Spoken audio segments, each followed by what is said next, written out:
Hi everyone, and welcome back to another video. In today's video, I'm going to be sharing with you guys how I preserved my wedding flowers in epoxy resin.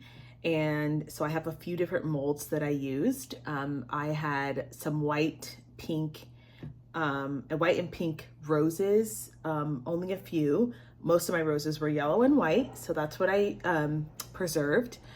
I ordered the epoxy from Amazon. At first I ordered a small size because I wasn't sure, if it was gonna look good or if I was going to like it. And then I ordered 2 large sizes from Amazon. If you guys want me to know which kind I use, let me know.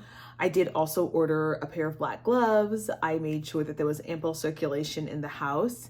So I had a fan on and I had like windows cross breezing in my house just to make sure that I wasn't inhaling epoxy, the toxins from that.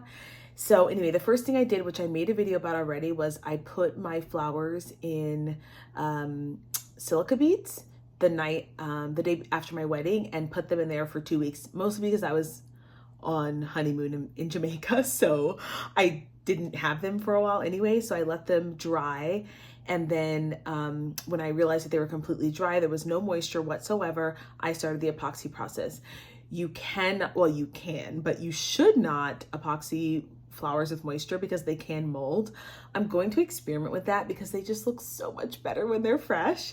But anyway, we'll see. So the first thing I did was I ordered some molds, and this is actually one of the bookends that I'm not finished with.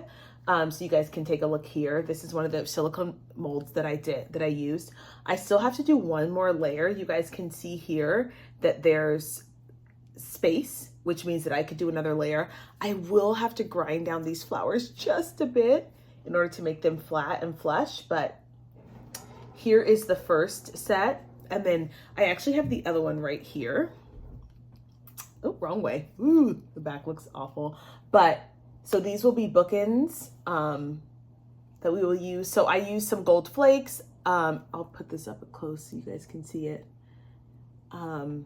It's not my favorite, but I think it looks pretty decent for my first time. I actually think the other end will look a lot better. It took I did this in layers, so it ended up taking like 2 or 3 days to complete because I did a layer kind of like I did this one. I did a half a layer, then I did the rest of it, and then I had to do a top off layer, and then it had to dry.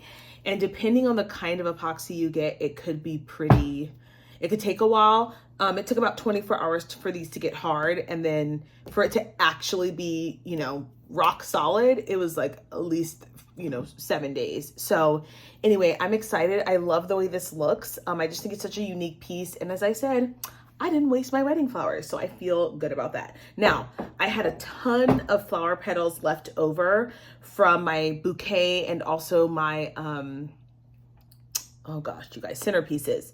So this is the first coaster I made. Let me bring it up close to you. So as you can see, this was actually, I did the coasters first because I wasn't sure if it was going to be cute. So I did the coasters first. As you can see, I have a little bubble there, but I don't know. It just looks so elegant and classy to me and natural and nature-y. So very earthy, which I love. So I made these coasters and I will absolutely use them.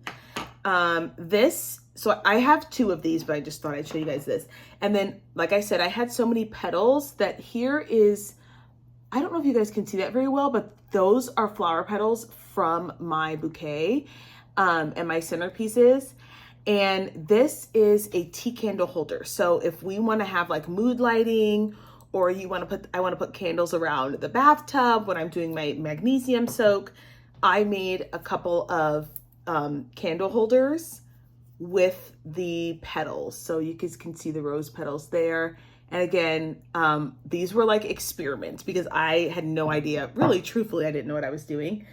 And then last but not least, I had just some resin left over. So I made this coaster out of like gold flakes and just some resin powder. So it was really fun. I want to get better at it. I want to you know, just make things like with less bubbles and have the flowers, you know, come out a little bit cleaner. I do have flowers from other events that I'm going to experiment with. So I'm still working on it, but I just wanted you guys to see that because honestly, it was like $1,000 to preserve my flowers in resin using a company because the process is very long. And I was like, we can do this ourselves. So it's not super, super professional, but what I love is like, look right here, you guys. Oh my goodness. You can see, like, I don't know. I just love that I can see my flowers. Like, oh, so cool. I just love that part. So anyway, that's how I did. If you guys have questions below, let me know. I'm not an expert by any means, but if I can do it, you can do it too. All right, you guys, I hope you enjoyed this video and I'll see you guys in the next one. Bye.